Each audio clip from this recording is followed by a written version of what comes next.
confiance au désir de la chair. Oui.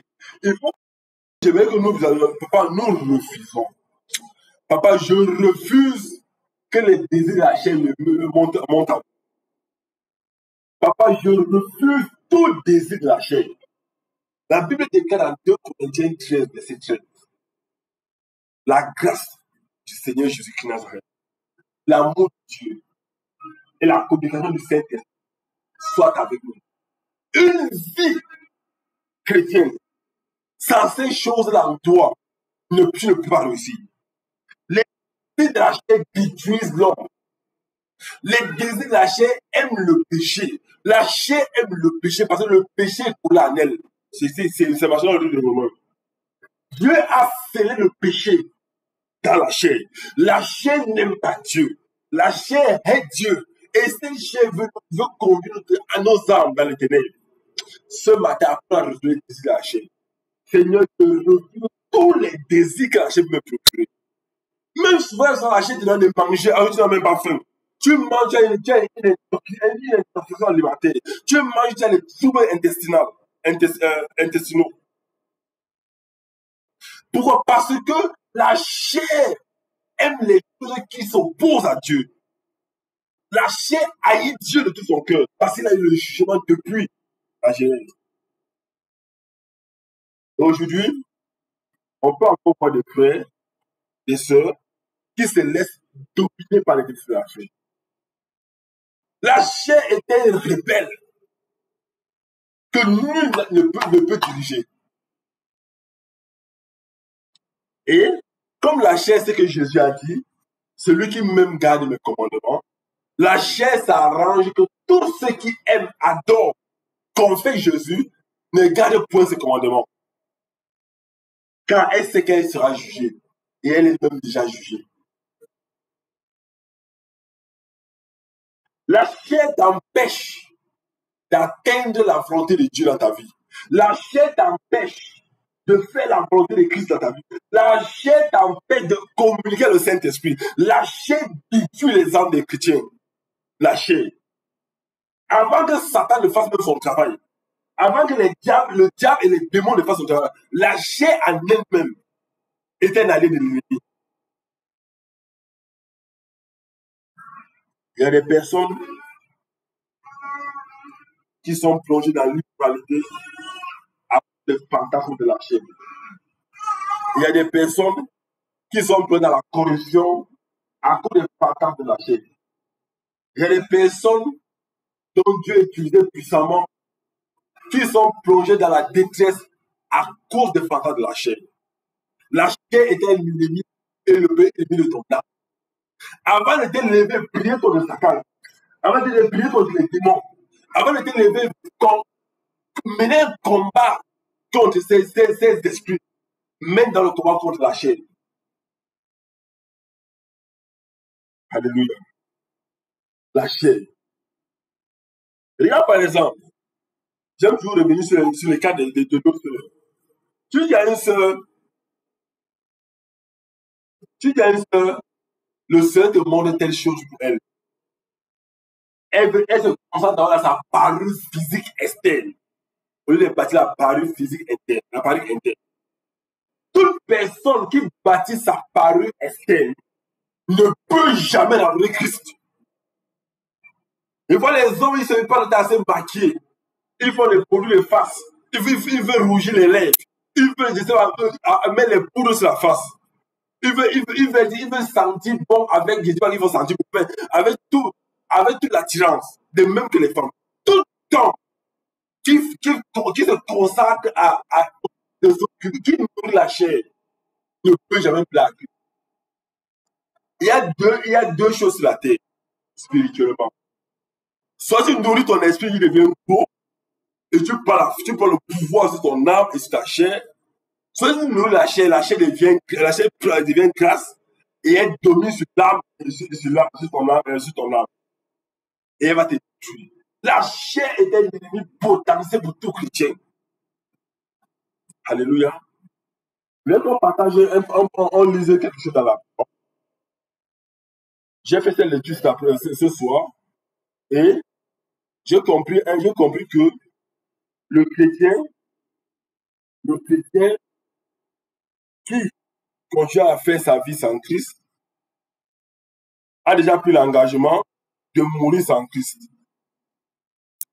Parce que on ne peut pas bâtir sa vie sans Christ. On ne peut jamais bâtir sa vie sans Christ. Et on ne peut pas vivre sans Christ. Si tu décides de vivre sans Christ, c'est que tu décides de faire les choses sans Christ. Tout simplement. C'est-à-dire que tu as choisi ton chemin toi-même. Chaque personne qui vit dans la solitude, chaque personne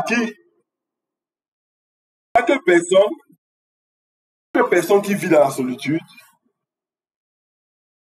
doit comprendre que Dieu est en train de vouloir le bâtir. Lorsque Dieu voulait me bâtir, il a fait toute ma famille m'a rejeté. Je me suis plaint. Je me plaignais. J'ai failli même dépasser Jérémie dans les lamentations. Mais le jour où il va faire sortir de là, la famille est revenue vers lui. Quand Dieu voulait bâtir Moïse, Aaron ne l'appelait pas. Quand Dieu veut te bâtir, il t'éloigne des gens, il t'éloigne des aides, il t'éloigne d'assistants, il t'éloigne de tes propres des enfants, il t'éloigne de tes parents, il t'éloigne pour te bâtir. Et lorsqu'il t'aura bâti, il va te ramener pour que tu puisses enseigner qui est Jésus. Jésus lui-même, notre Maître, Seigneur, Sauveur, notre Melchisédek excellent. Pour qu'il commence le ministère, il a fait 40 jours loin de tout le monde. Parce qu'il faut que Dieu donne les instructions. Lorsque Joseph, pour sauver le peuple d'Israël, Joseph est obligé de faire près de 14 ans en prison quelque part. Dieu l'a mal. De la même manière, lorsqu'il fallait que Moïse sauve le peuple d'Israël, Dieu l'a enlevé 40 ans.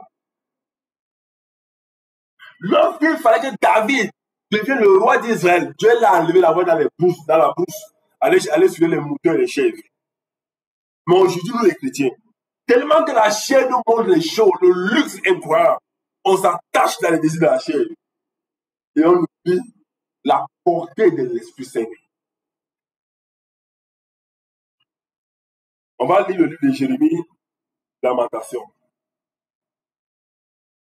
Jérémie a commencé le chapitre de Lamentation avec des pleurs. Le chapitre 1, il dit, et quoi? Elle est assise solitaire, cette disciple.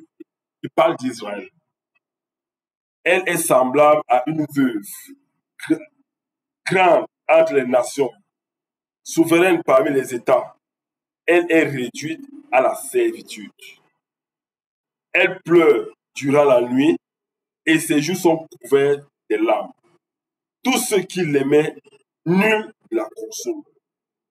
Tous ses saints lui sont devenus infidèles. Ils sont devenus ses ennemis.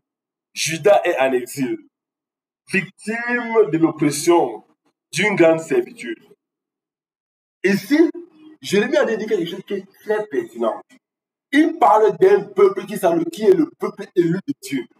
Il parle de la misère, de la solitude, de la servitude, de l'esclavage, de la souffrance de ce peuple qui est nous aujourd'hui de l'Église. Ce peuple s'est attaché à nous pour que nous puissions être sauvés. Mais nous oublions que ce peuple a souffert. Ce peuple a été méprisé. Ce peuple a été insulté. Ce peuple a été enseveli. Ce peuple on a même amené ce peuple en exil, à Babylone, en Égypte. Détruit ce peuple. Pourquoi? À cause de l'œil que tu avais sur toi. Lorsque Jésus met son œil sur toi, tu deviens un problème pour le monde. Si tu veux vivre en paix selon le monde, reste sans Jésus.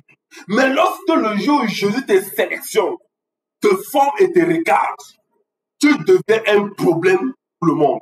Il n'y a personne qui a suivi Jésus. Il n'y a personne dont Dieu a sélectionné. Il n'y a personne que Dieu a prédestiné qui n'a pas été un problème pour le monde.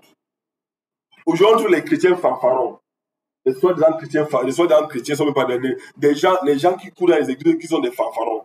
C'est qu'ils veulent aimer Jésus et aussi aimer le monde. Donc j'aime Jésus et j'aime aussi le monde. Non, le monde ne peut jamais aimer Jésus. Le monde a rejeté Jésus. le taux de criminalité, le taux de l'homosexualité, le taux des divorces, le taux des meurtres a tellement augmenté. Le monde rejette Dieu. Le monde combat contre son créateur. Et la Bible dit que, j'aime dire qu'Israël a souffert. Israël, pardon, Israël est l'image du chrétien qui doit d'abord souffrir. Aujourd'hui, quand un chrétien tient un moment difficile, il va abandonner. Quand la famille ne t'appelle pas, tu vas abandonner. Quand les frères t'abandonnent, tu vas abandonner. Quand on te chatte des ministères, tu vas abandonner. On te chatte de ceux de prier, tu vas abandonner. Tu te trouves mauvais. Non. Pour que Dieu te fasse, il faut qu'il t'isole. Il n'y a pas un chrétien qui a atteint la mission divine que Dieu n'a pas isolé. Quand Gédéon parle avec Dieu, son père était là. Quand il part renverser les dieux de son peuple, son père était là. Lorsque Ruth décide de suivre Naomi, son père est là, sa soeur est là, qui était là avec Ruth? Et c'est Ruth savait là où elle partait. Dieu l'a battu. Lorsque David était dans les champs, en train d'élever les bébés, battre sur les lions et les loups, son père était là, son homme était là, son cousin était là, ses frères étaient là, on n'a pas abandonné. Même le prophète est venu chez Isaïe pour bénir, pour poindre le prochain roi. Il a choisi à l'œil nu. Dieu lui a dit que mon roi n'est pas là-bas. Il dit alors où Dieu? Il est là-bas, quelque part là-bas. Tu ne peux pas vouloir servir le Christ et être aussi plein au monde. Il faut que le monde te haïsse. Mais aujourd'hui, les chrétiens sont devenus tu m'as vu, moi aussi je me parfume bien. Moi aussi je peux mettre les longs cheveux. Moi aussi je peux mettre les faux cils. Moi aussi je peux mettre les vestes à côté du corps. Moi aussi je m'habille bien, moi aussi je me coiffe bien. Vous faites la congrès le monde, alors que le monde est déjà jugé pour les ténèbres. Tout chrétien encore qui vit sur le monde va suivre la destination du monde. Tout chrétien qui est en train de suivre le monde va suivre la destination du monde. Le monde est déjà jugé. La chair est déjà jugée. Jérémie continue en disant, dans son livre de Lamentation, il habite au milieu des nations. Il n'a trouvé ni repos. Tous ces persécutions l'ont surpris dans l'angoisse. Le chemin de Sion, les chemins de Sion sont dans le deuil, car on ne va plus aux fêtes. On ne va plus aux fêtes. Les chrétiens aiment les fêtes. Oh, l'anniversaire du cousin de, le baptême du cousin de, ma cousine est en train de faire. On ne court pas là. On ne peut pas même manger. On fait les essais quand même plus que les païens. Alléluia. La Bible déclare que les chemins de Sion sont dans le deuil, car on ne va plus aux fêtes. Toutes ces portes sont désertes. Des sacrificateurs gémissent. Des vierges sont affligées. Et elle est remplie d'amertume. Ses oppresseurs triomphent. Ses ennemis sont en paix, car l'Éternel l'a humilié. Il n'y a pas un chrétien que Dieu veut partir sans lui. Voilà pourquoi beaucoup de nos frères et sœurs n'aiment pas l'humiliation de Dieu. Dieu t'humilie pour te former. Dieu t'humilie pour enlever l'Égypte qui vit en toi. Dieu t'humilie pour enlever les désirs de la chair qui vivent encore en toi. Aujourd'hui, on aime tellement la chair plus que l'Esprit de Dieu. On aime tellement la chair plus que l'Esprit de Dieu. On se plaît à faire les besoins de la chair. On oublie Dieu. On fait pleurer les gens de gauche à droite. On fait souffrir les gens. On s'en fout de Dieu. Et après, on revient le soir. On fait le signe de croix. On revient le soir. On porte une de 2 ou 3 versets. Celui qui aime Jésus garde ses commandements. Si tu aimes Jésus, garde les commandements de Jésus. Et les commandements de Jésus ne sont pas pénibles. La plus Pierre, Jean le disait. Et Paul écrit sa dernière lettre aux Corinthiens. Il dit aux Corinthiens qu'il faut avoir la grâce du Seigneur Jésus-Christ, l'amour de Dieu et la communication du Saint-Esprit. Et nous sommes à l'ère où nous devons communiquer et communier et parler, échanger, lire, entendre, voir ce que le Saint-Esprit fait. Et il y a les chrétiens qui me disent encore, comment le Seigneur fait pour te parler? Comment tu fais pour voir de Dieu? Frère, il n'y a pas les écoles, ça, je peux dire.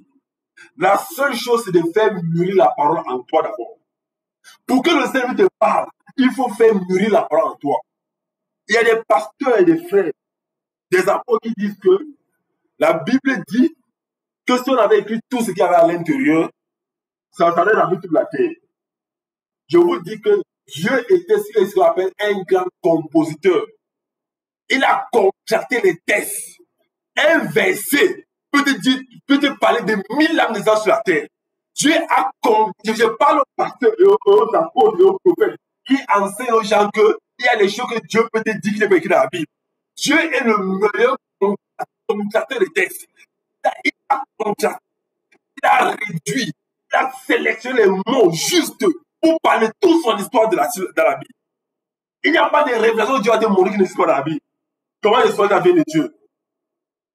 Vous enseignez les choses dans la chair, vous te payez d'enseigner. Dieu m'a montré un songe, une vision. Dieu m'a parlé d'un projet qui est dans la Bible. Je te parle de la Bible. Comment saurais-je que ça vient de Dieu? La seule personne qui utilise les choses qui ne viennent pas dans la Bible ou à moitié, c'est que Satan. C'est que le diable. Dieu, quand Dieu te parle, il te montre toujours un exemple dans la Bible. Celui qui même garde ma parole, celui qui même garde mes commandements, celui qui même garde mes principes, celui qui même garde mes lois, celui qui même garde mes ordonnances, c'est Jésus qui l'a dit. Comment Jésus peut dire que celui qui l'aime garde ça et il te montre Jésus qui n'a pas dit, qui va faire quoi? La chaîne nous tue. La chaîne nous tue chaque jour. Chaque jour, on court pour aller dans les programmes. Tel pasteur a donné 14 jours de jeûne. Tel apôtre a donné 40 jours de jeûne. Il y a la fête de la moisson. Il y a la fête de la récolte. Il y a la fête de tel. Il y a la fête des dîmes. Et on ne comprend pas. Il y a la fête, les anniversaires qu'on faisait dans l'église. Oh, et puis un jour, on va rencontrer le maître. Celui qui même garde mes commandements. En parlant des anniversaires, qui a vu Jésus fêter un jour d'anniversaire? Jésus est mort à 33 ans, 6 mois, voire 6 mois, 7 mois. Est-ce qu'il a un jour fêté un anniversaire de ces 1 an? Vous avez pris ça chez qui? Qui même garde mes commandements? Avez-vous un jour vu les femmes marcher avec Jésus? S'il a vu le manteau de cette femme porter les faux cheveux, les fausses perruques, porter les faux ongles, les maquillages, les gens qui passaient, tous les hommes voulaient la regarder, pour porter les moulins. Mais comment vous voulez servir Jésus avec vos propres commandements? La chair va nous tuer. La chair va empêcher beaucoup de personnes de ne jamais rappeler Jésus. Mais dans le temps de jeûne, le temps de prière, le temps de penser à aller faire en France, au Pakistan, au Kazakhstan, en Arabie Saoudite, aux États-Unis, au Canada, au Vietnam, tu vas mourir à cause de la chair, tu ne vas pas rappeler Jésus. Celui qui même garde mes commandements. Et quiconque veut garder les commandements de Jésus doit s'attacher, doit communiquer, doit entendre, doit voir du Saint-Esprit. Jérémie dit, elle a été abandonnée. Cette grande ville, ce grand territoire. Les gens se moquaient d'elle. Tu es chrétien, on ne se moque pas de toi. Le monde t'apprécie. Tu es un chrétien, le monde t'apprécie, tu es content. Quand tu es chrétien, le monde ne peut pas t'apprécier. Mais si le monde t'apprécie, tu es encore dans le monde. Un jour, on m'a invité dans une maison. Je suis arrivé, on m'a mis dans le jus sur la table. J'ai refusé de manger parce que je n'étais pas habitué à ce repas. Mais j'ai quand même pris un verre d'eau.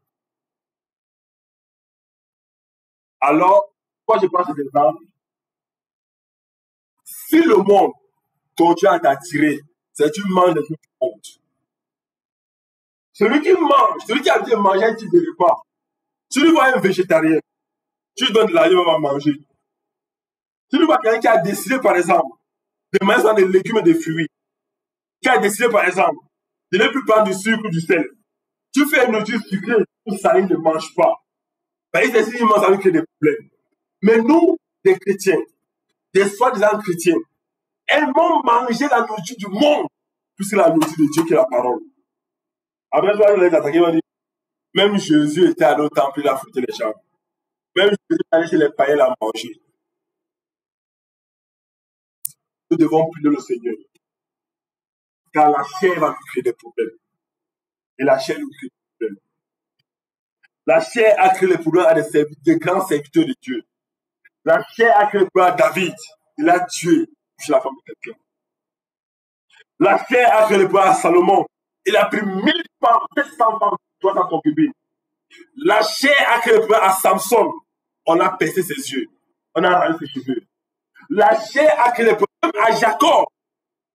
Au lieu de prendre une femme, il a pris 4. La chair a créé les problèmes toujours au même Jacob.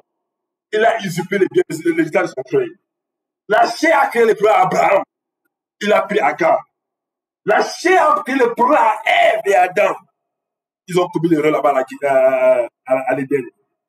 La chair a créé les problèmes à l'apôtre Paul, à l'apôtre Pierre. Pierre, à un moment donné, ne voulait pas manger avec les instructions. Il a fallu que Paul lui fasse la part et le constat qu'il ne se répand à cause de la chair. La parole de Dieu a été faite chair, mais une chair sainte. Ne confondons pas les choses. La parole de Dieu qui a été faite chair, cette chair nous a montré comme on a vu dans la chair. Mais aujourd'hui, cette chair qui a été l'exemple pour notre vie, nous l'avons tuée, nous l'avons sacrifiée. Et malgré ça, lorsqu'il nous a des choses qu'il faut faire, nous pouvons suivre les désirs, les plaisirs, les envies du monde. Celui qui m'aime, garde-moi.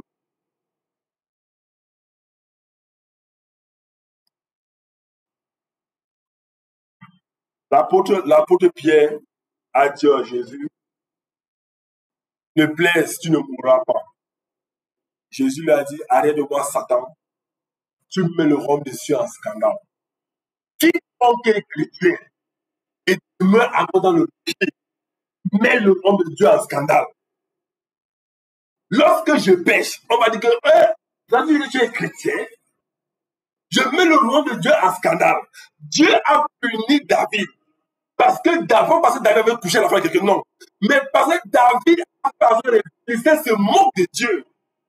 Lorsque ton action que tu fais sur la terre amène les païens, les athées, les incirconcis à se moquer de Dieu, tu as affaire avec Dieu.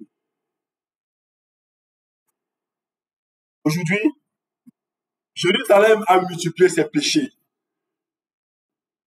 Ce pouvoir, elle est un objet d'aversion. Tous ceux qui honoraient la méprise en voyant sa nudité, elle-même soupire et détourne la face. La souillure était dans les pans de sa robe et elle ne songeait pas à sa fin. Beaucoup de chrétiens sont comme Jérusalem à l'époque. Personne ne songe à sa fin. J'ai ma grosse voiture, je viens, je la gage dans ma maison. Ma femme a fait à manger, je mange. Le lendemain, je pars, je travaille. Après, je fais la même chose. Dieu, un jour, va décider que le prochain jour viendra sans toi. Et il y a un jour qui viendra sans toi en vie. Alors, ce jour-là, tu n'auras plus rien à négocier. C'est maintenant que nous devons négocier notre vie. Là, nous devons passer notre examen pour aller rencontrer Christ. Même Abraham sera jugé. Même Jacob sera jugé. Il y a personne, même Marie que les gens adorent sera jugé. Personne, excepté Christ, tout le monde sera jugé. Même Élie sera jugé. Même Enoch sera jugé. Même Élisée sera jugé.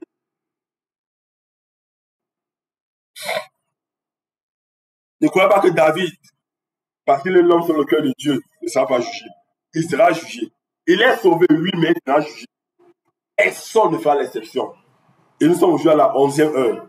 Alors, à cette 11e heure, rendons grâce au Seigneur parce que il est très important de savoir que la 11e heure est l'heure finale, est l'heure fatale.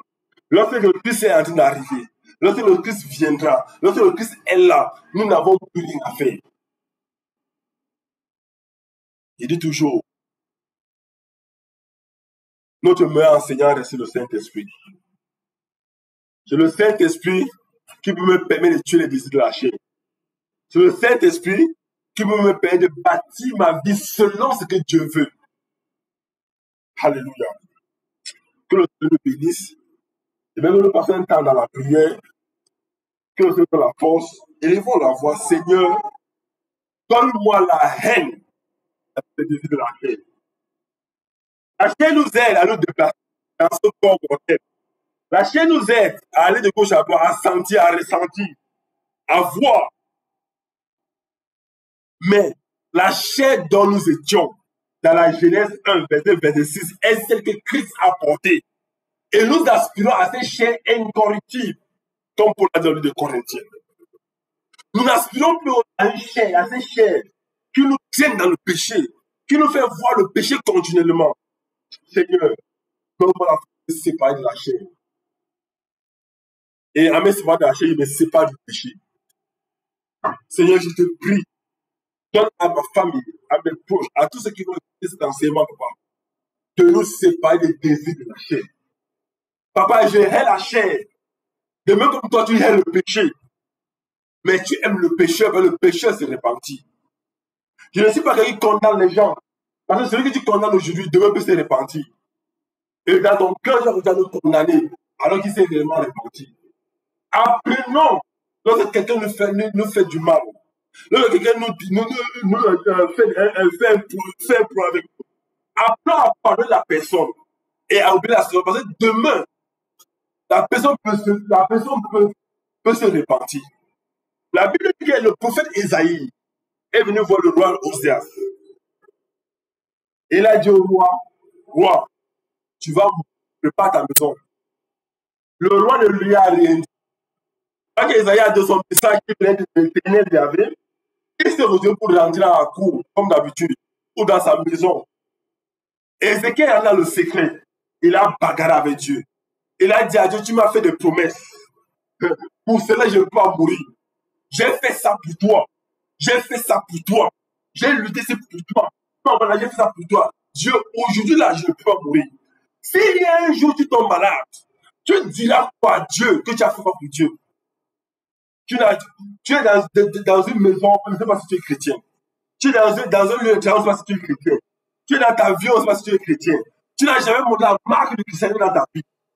Si aujourd'hui, il faut que tu dises à Dieu, je ne peux pas mourir, qu'est-ce que tu vas faire comme argument? Lorsque Jésus-Christ est passé pour aller chez Pierre, il y a une fois qu'elle habite à Dorcas. Elle aidait les gens, elle était une couturière. Les gens ont dit à Jésus, Jésus, cette femme ne va pas mourir. Jésus était étonné. Qu'est-ce qu'il va faire pour mourir? On a étalé ses bienfaits en Jésus. Il y a un monsieur aussi à Port qui a construit une église. Et il est mort. Les gens sont venus vers Jésus. Il ne mérite pas la mort. Je dis, pourquoi il est passé l'église où on prie là? C'est lui qui a construit. Tu as fait quoi pour Jésus? Déjà que si tu tombes là, on vient de Jésus. Le frère Paul ne peut pas mourir. Le frère Yann ne peut pas mourir. Le frère Pierre ne peut pas mourir. Le frère Josias ne peut pas mourir. Et que il a fait quoi pour moi? On dit Jésus, il allait toi à l'église. Donc, il faut que l'Esprit de Dieu témoigne ce que tu as déjà fait pour Dieu. Et la seule manière que nous pouvons témoigner, ce n'est pas notre chair. C'est l'Esprit qui a dit témoigner ce qu'on a fait pour Dieu.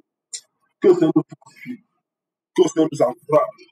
Que Christ nous baptise à ne pas haïr, à ne pas détester, mais à mettre en pratique la parole de Dieu. La chair doit être dominée par l'eau et le contraire. Que le Seigneur nous bénisse, que le Seigneur nous fortifie. Prions le Seigneur. Seigneur, éternel mon Dieu, mon roi. Je te rends